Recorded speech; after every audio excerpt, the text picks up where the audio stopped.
My understanding of happiness. Xiefeng, February 4th, 2024.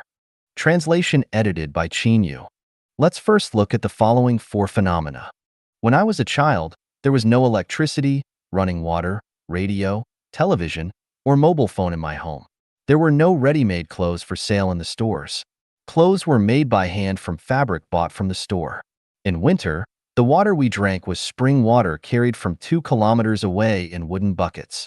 The most vivid memories from my childhood are of spending all day playing or catching fish by the canal or river in the summer, herding sheep on the river beach, playing hide and seek or poker with a few friends, pulling pigweed in the cornfield, or carrying a dozen eggs in a basket to the store to exchange for kerosene and salt. I can't remember wearing any new clothes, but every time I recall, the scenes I can remember are all filled with happiness. I lived in Zimbabwe, Africa for more than 10 years and spent nearly 2 years in many remote rural areas. In the countryside, people seem to do nothing all day, gathering together to chat or listen to music and dance.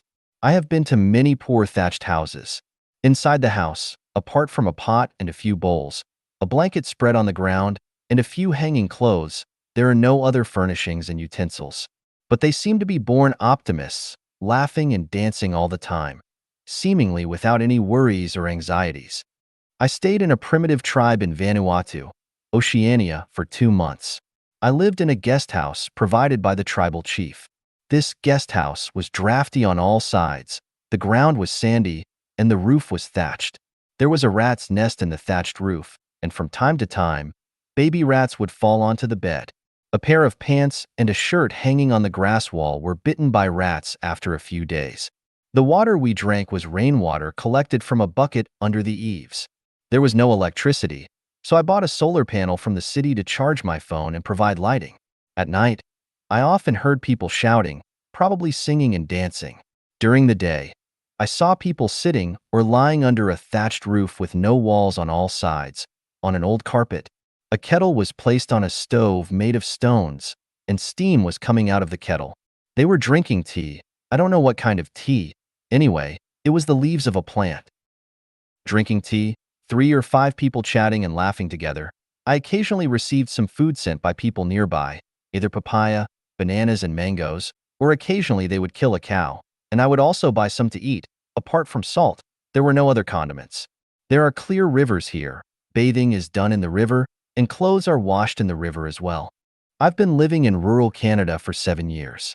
The area is vast and sparsely populated, and every household lives in a villa. Apart from going to the supermarket in town and the annual garlic festival, people rarely gather together. Each family lives alone, which is probably why people like to go to church on Sundays, because only by going to church can people have the opportunity to interact and communicate. For 7 years, no police or government department staff have ever come to my house. Occasionally, I would go to Vancouver for a few days, lock the door, there are no anti-theft doors and windows, and leave, leaving things like lawnmowers and small carts outside at will. The gate is never closed. After a few days, I came back and everything is as usual, with no signs of thieves.